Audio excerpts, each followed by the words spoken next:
So tell me more about Smart Heart.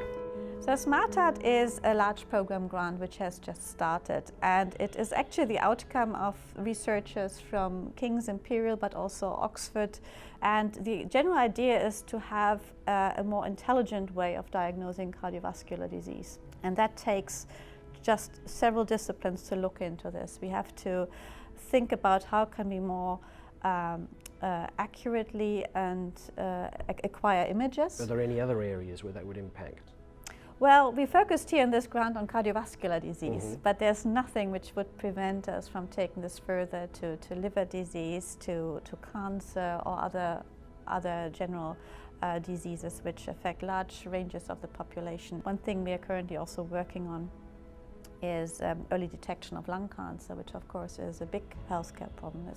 It's the cancer number one in both men and women. It has a very poor prognosis, and it's a lifestyle disease, mostly related to smoking. But patients usually only come to the hospital when they are symptomatic, when it's too late to do much about it, and treatment options are already very limited.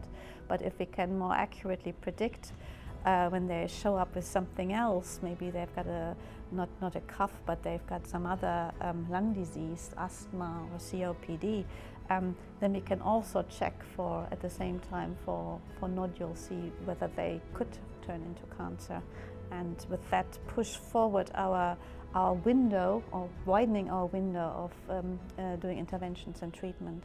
Currently, this is much compromised by patient motion, by long scanning times and so on. So we want to correct for that kind of motion.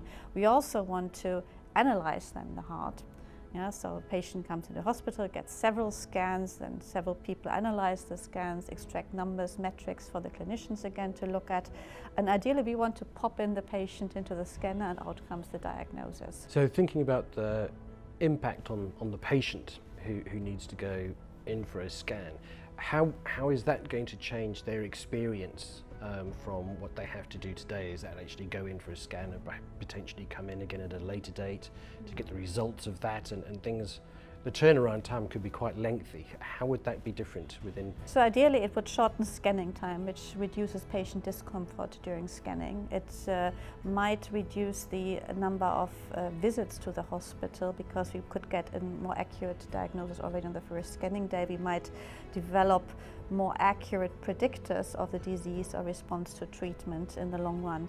We are closely working with patient groups on this as well, so we are seeking advice from patients in our PPI to what is it that they would want to get out of this, what they see as the greatest barriers in their current clinical treatment, which is of course very helpful.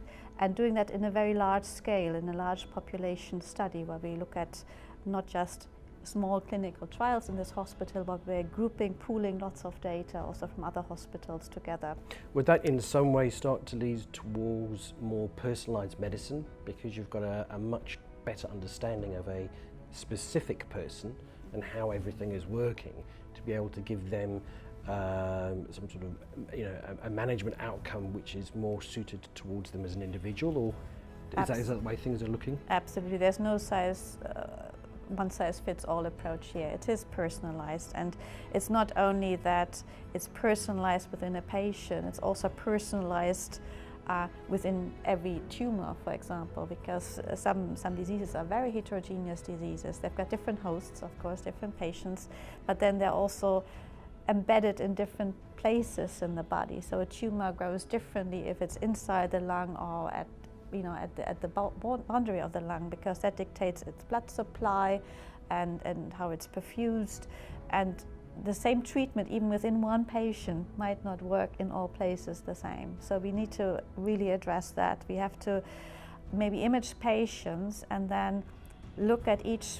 I'm taking cancer as a very good example, because it's such a heterogeneous disease. It's many diseases. Even if it's liver cancer, it is several cancers rolled into one.